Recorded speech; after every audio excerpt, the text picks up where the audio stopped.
Jeremy, I want to thank you for this book because I still believe that the majority of us have no idea what AI technology is, and yet you can go to Google and it says right there, it says it's using AI technology to help us out. Yeah, I mean, AI is in a lot of things without us even realizing it, and it's going to be even more places going forward. And I wrote the book to really give people who aren't technical people some sense of what is this technology and how to think about all the effects it might have on us and on society and on our jobs, across the board.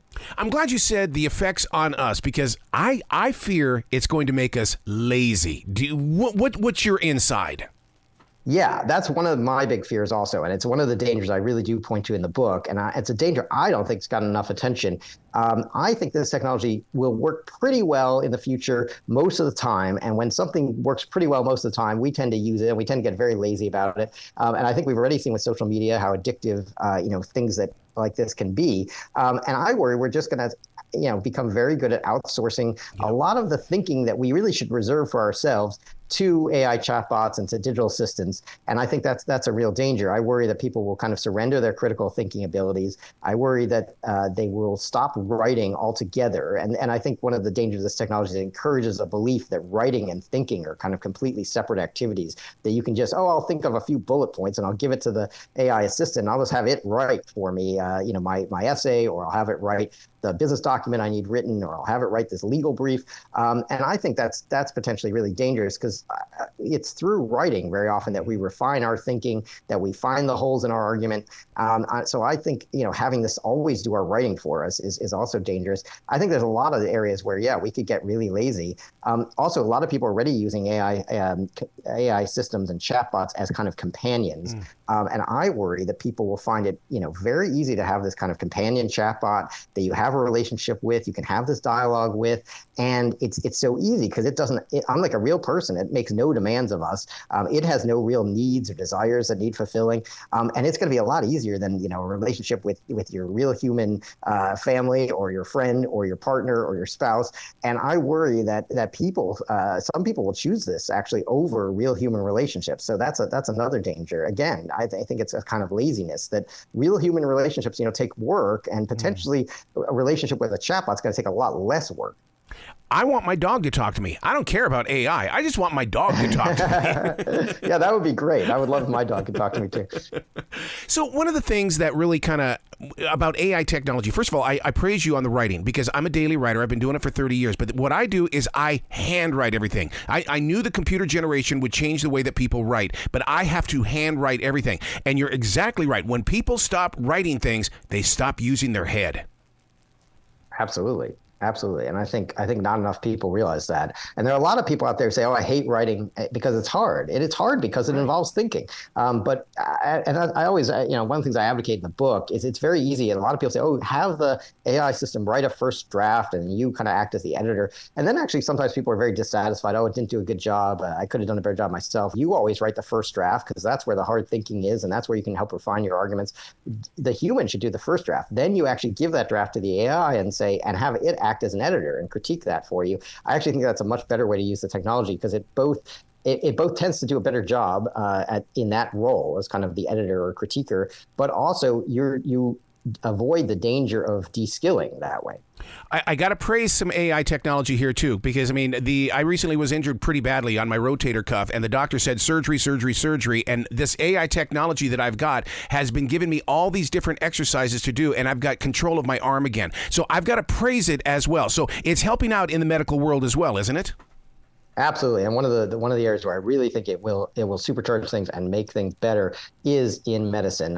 The potential for more precision medicine, more personalized medicine is tremendous. And then also, I think we're going to see AI used for a lot of drug discovery. So we're actually going to have new treatments and new medicines come on the market, potentially at much lower cost, because it will shorten.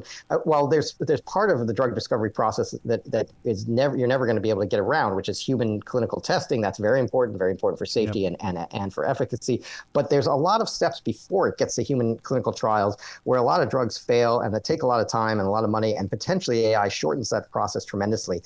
So that could actually get us better medicines faster and cheaper. So this recent stock market fall, Any of that connected to AI, or is this something that maybe we can use in the future so we don't fall so fast? Yeah, well, people are using AI in trading systems. I don't think you could attribute this recent fall to AI. I think there were a whole bunch of things. The only except that there was a lot of hype around AI technology, and that's why a lot of these companies had been bid up to, I think, unsustainable valuations. I think, frankly, people were looking for reasons to take profits and to sell, and you had a variety of factors kind of come together that led people to try to jump out of these stocks. And if you look, some of them have bounced back. I think the technology is very real. Does that mean that NVIDIA should be worth $3 trillion as it was last week before the recent market correction? I'm not so sure. That's a whole different question. But do I think the technology will be transformative and real over the longer term? Yes, I do. One of the things that brings a lot of fear into my heart when it comes to entertainment, acting, as well as Drake redoing everybody else's voices, such as Tupac. Yeah, I mean, I do think that's a concern. I think it's definitely a double-edged sword when it comes to creativity. There are going to be challenges here. But on the other hand, there's potential to really unleash a lot of human creativity. There's a potential to use this technology alongside human creative processes as a tool for human creativity in really interesting ways. And I talked to visual artists in the book. I talked to a number of authors in the book. I talked to musicians in the book who are using AI as part of their creative process and doing really amazing things. Yeah. But it always involves quite a lot of human input alongside what the AI does. These are not people who are just prompting it, with a couple lines of text and having it do all the work. This is a case where you might do that as an initial step, but there's quite a lot of post-editing. There's quite a lot of combination with human-created stuff going on. But yes, I think there's going to be tension. I think actors are going to have to safeguard, their images. And I think we saw this strike last year between the screen actors and the Hollywood studios. I think that's just a prelude to further battles over AI technology and who owns the actor's likeness and their voice over the long term. And I think the studios are going to want to try to go for a power grab and say they own the right to those performances. And I think some of it will come down to leverage. So the biggest stars will have enough leverage to say no. But if you're a starting out actor, it's going to be a lot harder to say no to because you're not going to get any work otherwise if they're insisting on this. And that's why I think there will be tension. There may be more strikes in the future over this. Wow. Was it clickbait yesterday when I read the story about Elon Musk and putting fake commercials on X through chat box?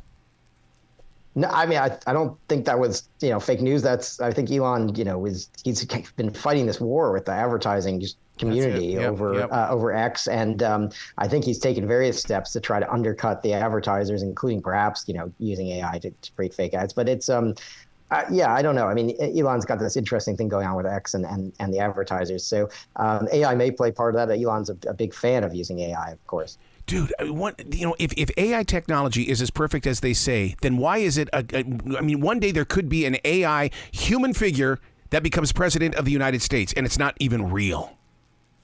Maybe we should take steps to prevent that from happening. Right? I would say we should, but yeah, I mean, there was a candidate actually in the UK. I happen to live in the UK, and there was a candidate in the UK. He was a human candidate, but he said he would kind of act on behalf of AI and just implement what its decisions were. And the way it worked is it would take feedback from people through social media on what the policy should be, and it would kind of aggregate that information and come up with a kind of consensus view on what the policy should be. And then it would output that consensus view to this person who said if he was elected, he would simply vote whichever way the AI system was telling him to vote.